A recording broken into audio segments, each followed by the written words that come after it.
എന്തുകൊണ്ട് എൻ്റെ കുട്ടി മറ്റു കുട്ടികളെപ്പോലെ പെരുമാറുന്നില്ല, പഠിക്കുന്നില്ല, അടങ്ങിയിരിക്കുന്നില്ല, അച്ചടക്കം കാണിക്കുന്നില്ല എന്നിങ്ങനെ ഹൈപ്പർ ആക്റ്റീവ് കുട്ടികളുടെ മാതാപിതാക്കൾ അനുഭവിക്കുന്ന വിഷമതകൾ നിരവധിയാണ്. ഒന്നിലും ശ്രദ്ധ കേന്ദ്രീകരിക്കാൻ പറ്റാതിരിക്കുക, അമിതമായ ശാരീരിക പ്രവൃത്തികളിൽ ഏർപ്പെടുക എന്ന അറ്റൻഷൻ ഡെഫിസിറ്റ് ഡിസോർഡർ എന്ന അവസ്ഥയാണ് തങ്ങളുടെ കുട്ടിയെ ഹൈപ്പർ ആക്റ്റീവ് ആക്കുന്നത് എന്ന് മാതാപിതാക്കൾ മനസ്സിലാക്കിയാൽ തീരുന്ന പ്രശ്നമേ ഇവിടെയുള്ളൂ. ഇത്തരത്തിലുള്ള കുട്ടികളെ മെരുക്കിയെടുക്കാൻ കുറച്ച് കാര്യങ്ങൾ ശ്രദ്ധിക്കാം. കുട്ടി ഹൈപ്പർ ആക്റ്റീവ് ആണെന്ന് അംഗീകരിക്കുക. ഭൂരിപക്ഷം മാതാപിതാക്കളും ഇക്കാര്യം മറന്നുപോകുന്നതാണ് പ്രശ്നങ്ങൾ വർദ്ധിക്കുന്നതിനുള്ള കാരണം. ഹൈപ്പർ ആക്റ്റീവ് ആണെന്നത് കുട്ടികളെ മാറ്റി നിർത്താനുള്ള കാരണമല്ല. മറ്റേതൊരു കുട്ടിയെ പോലെ തന്നെയാണ് അവനെന്ന് മാതാപിതാക്കൾ മനസ്സിലാക്കുക. അടുത്ത ബന്ധുക്കളോടും അധ്യാപകരോടും ഇക്കാര്യം പറഞ്ഞു വെക്കുന്നതും ഗുണകരമായിരിക്കും.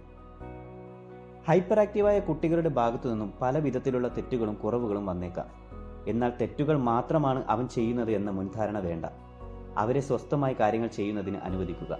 അവർ സ്വന്തം ആശയങ്ങൾ വെളിപ്പെടുത്തട്ടെ. ഒന്നിനെപ്പറ്റി മുൻധാരണകൾ പാടില്ല. കുട്ടികളെ മെഡിറ്റേഷനുമായി ബന്ധിപ്പിക്കുന്നതിൽ ചില മാതാപിതാക്കൾ വിമുഖത കാണിക്കാറുണ്ട്.